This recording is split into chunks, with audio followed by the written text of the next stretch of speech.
Hey, Lea Louise here, and I'm here to tell you your quilting just got faster. We are going to focus on some time-saving techniques today about efficiency, about no waste, about making everything count, and we're going to make 2 baby quilts out of 1 layer cake. We're going to do the first quilt today. I'm going to pair them up, and you can see in my blocks how I took light and dark and solid and print and mixed them all together into these beautiful squares.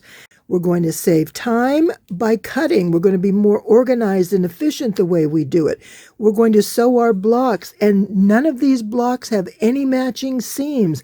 That is going to make this go together quickly. A little chain piecing. We're going to assemble the quilt, and it's going to be gorgeous. Now, let me show you what we're going to do. The colors are beautiful, and there's a lot to choose from.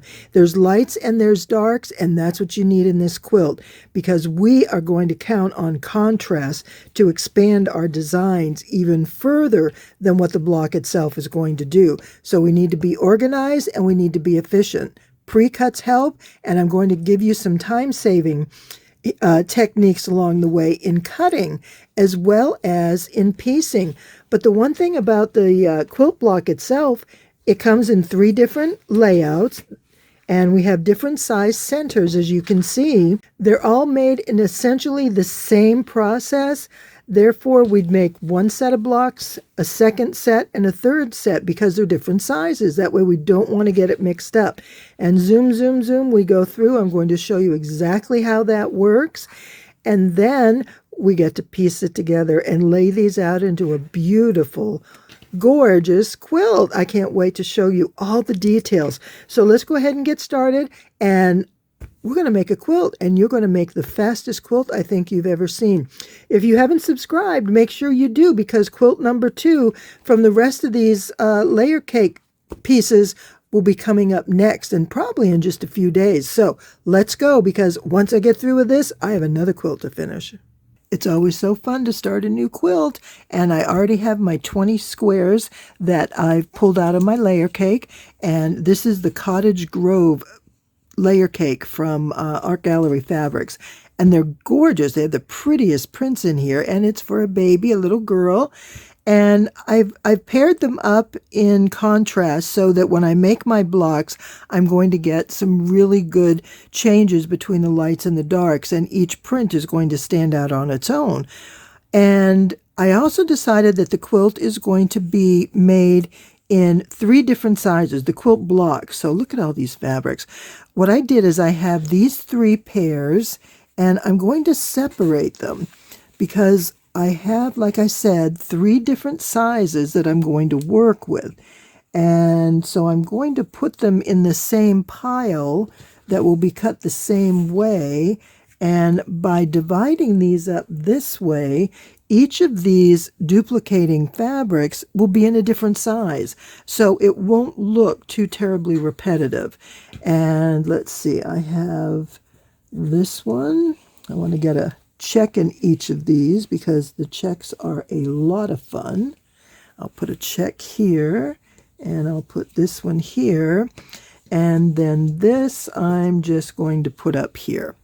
So now what I'm going to do is stack these so that I can cut them and then begin sewing them. What makes this so easy is that I can cut them all at the same time, and then I can just stack them, go to the sewing machine, and chain piece them.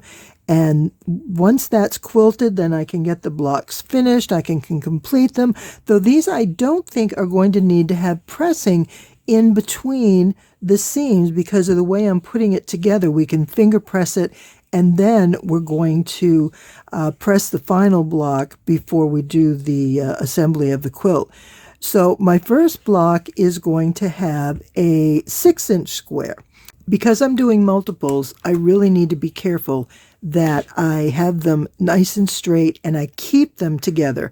I don't want to take the chance of having this slip and slide and cutting them at an angle and, cutting my square too short. And that being said, so that if you're doing this, please make sure that you double check your layers are all in the right place and you don't have anything protruding. Look on the back side, make sure they're level, they're even, and we're good to go. Get a big blade if you're using multiples. This is the 60 millimeter. You can see compared to the 45 millimeter how much bigger it is. And it goes through fabric beautifully. Sometimes it takes a little extra pressure with your hand, but it works perfect. Now, before I go on, I'm going to sew this 4-inch piece into two 2-inch pieces. But you know, I'm going to need to trim this, and I need to trim this first, so I'm going to finish with this. Let's see, how am I going to do this? There's a couple ways. Obviously, it doesn't matter which way you cut it, but I like to do things so that I do it the same on each one. So I'm going to cut this first. So I have a 6-inch, and I'm going to cut my 6-inch square, and that leaves me with a 4 by 6, and I'm going to cut that into 2 inches. There we are. This is very simple. And now I'll take this strip, and I want to trim it to 9.5 inches, because when I take this seam allowance, whoops, I didn't get all the way through. There it is. When I take this seam allowance, half here and half here, that's going to reduce the 10 inches down actually to 9 inches, isn't it? Okay, so quarter, quarter, quarter, quarter, that's right, that's an inch. So I'm going to take an inch off of this. Ordinarily, I like to just take it off one side because I like that 1-inch piece because I can do something fun with it. So I'm going to make sure this is all the way over, and then I'll just cut that 1 inch over here. If you don't like the pointed fabric, which can be annoying, I know, then go ahead and cut a 1/2 inch off each side, or trim one side really close and cut 3/4, whatever works for you. It's about making it convenient. So we see right here that we have a 4-inch rectangle, and I'm going to cut it into two 2-inch squares. Now I'm using my precut rulers, and I like these because they work well with precuts. We have the 2.5 inch here that's small, so that's easy to work with on these littler pieces. And this one is 15 inches, so it works great on charms. This is kind of my go-to for jelly rolls, if I can pick it up. And this works layer cakes. So it all goes together. Plus there are 2 squares, a 5-inch square and a 10-inch square. Love them. I'll put that link down below. But you've probably figured out here just exactly what we're going to do. With everything in place, all I have to do now is go to the sewing machine.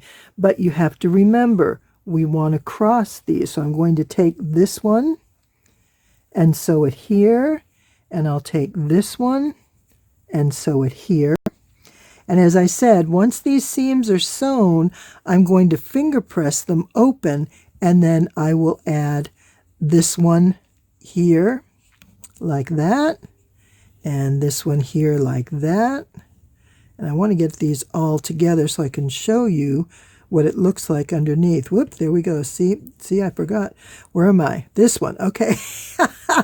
And then the next round, we'll have the pretty pink one in the middle, or actually the opposite. It'll have the green one in the middle, and these pink ones will go around the side.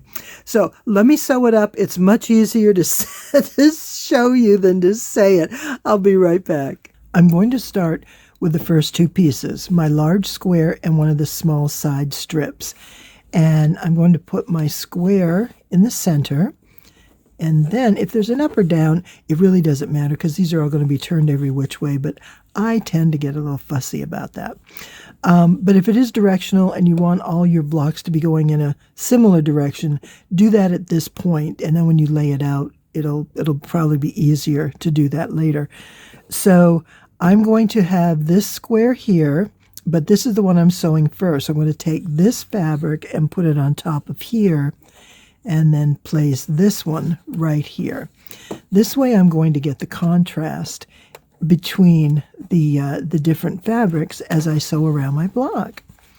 So let's go ahead and we just line up the ends, which can be tricky with those little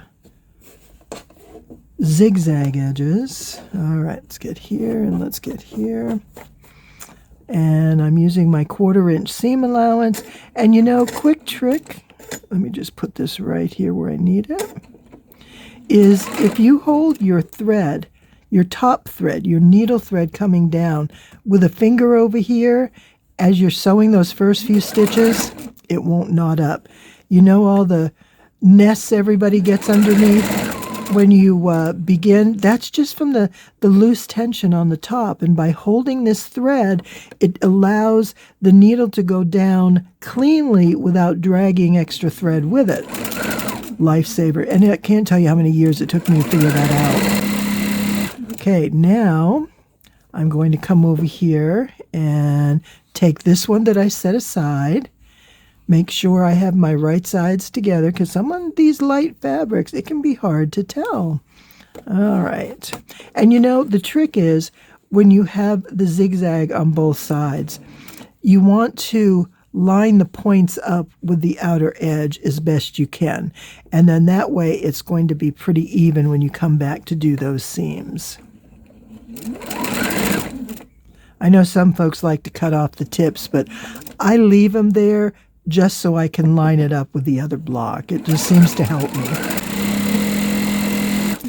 All right, so I'm going to take the top center square first. I'm going to put my center for that one right there, and I'm going to take this one and put it right next to the edge. Now, the other thing I do is I always try and sew with my pointed sides to the seam. That way I get them out of the way. So by the time I get to the end of the block, I don't have to or the end of my pile, I don't have to worry about, you know, constantly having to deal with them.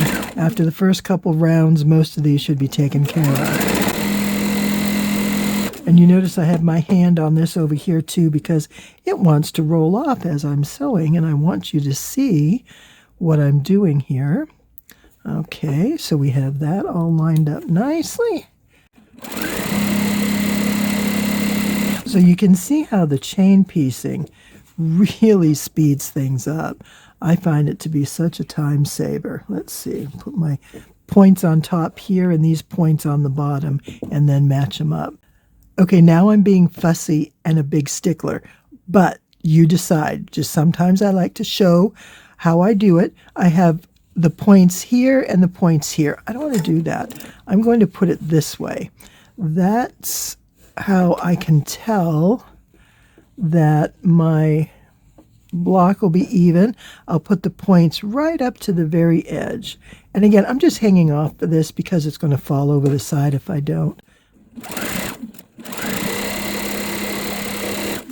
All right, I come over here and do this one, and I want to put this zigzag edge to the seam. That way I can catch it in the seam. And in order to do that, I have to go to this side. Oh, no, I had it right.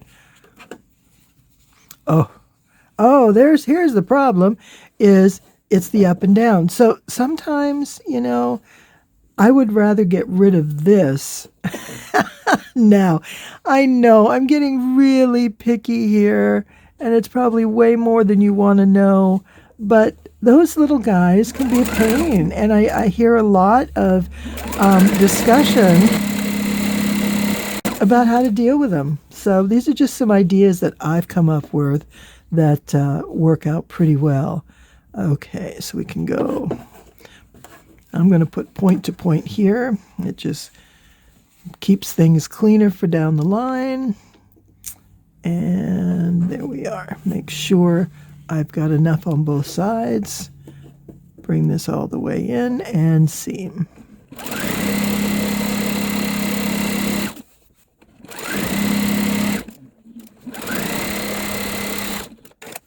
Now I am going to cut these apart and put them back in the same order, because the next stack I'm going to use goes on the opposite side, and I don't want these out of order so that I have to check fabric.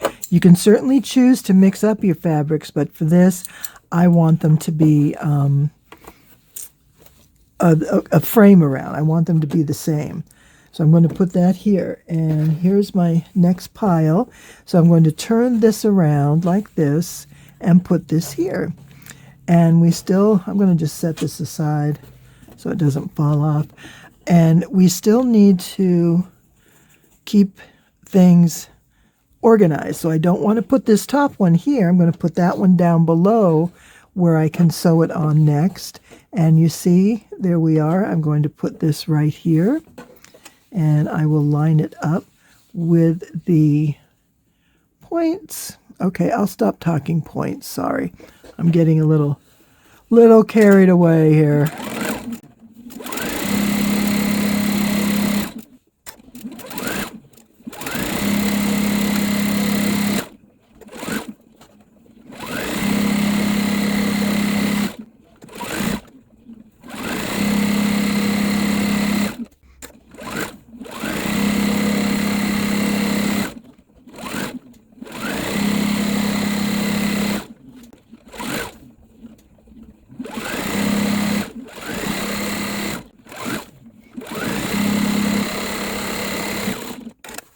With the narrow strips on each side of my center block, I'm just going to finger press the ends so I can sew the strips on, and then I will go ahead and press it. But you see, I'm going to press everything outward.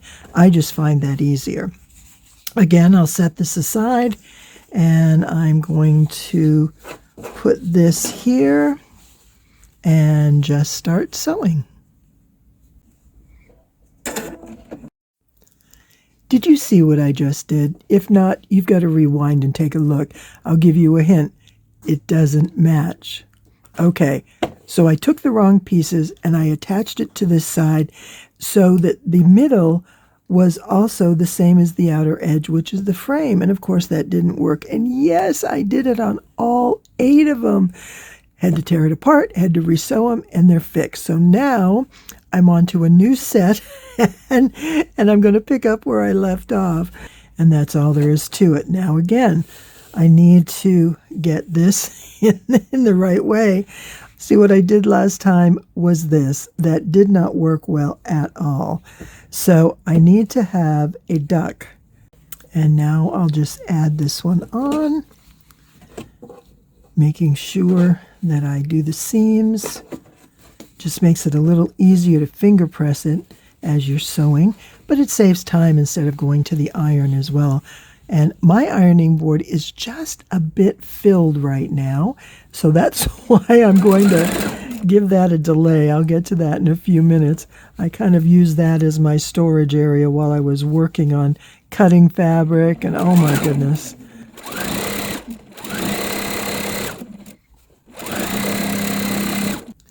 I almost forgot to come back and tell you I'm on the last side here. I wanted to show you. We have this long piece on. We did the center first. Now I've added the last side and we're finished, and this is what they look like. And so I'll get everything pressed and it's going to be time to get this assembled. And here's my finished baby blocks quilt. Oh my goodness, it's so pretty. Let's get an up-close view of some of these prints. I love the fabric, and it's so simple. You see how easily these blocks are made and how quickly it is to put together. The only matching seams are the ones that are in the corner where the blocks join, and you could still even change that by offsetting your blocks. But this one, oh my gosh, I absolutely love this.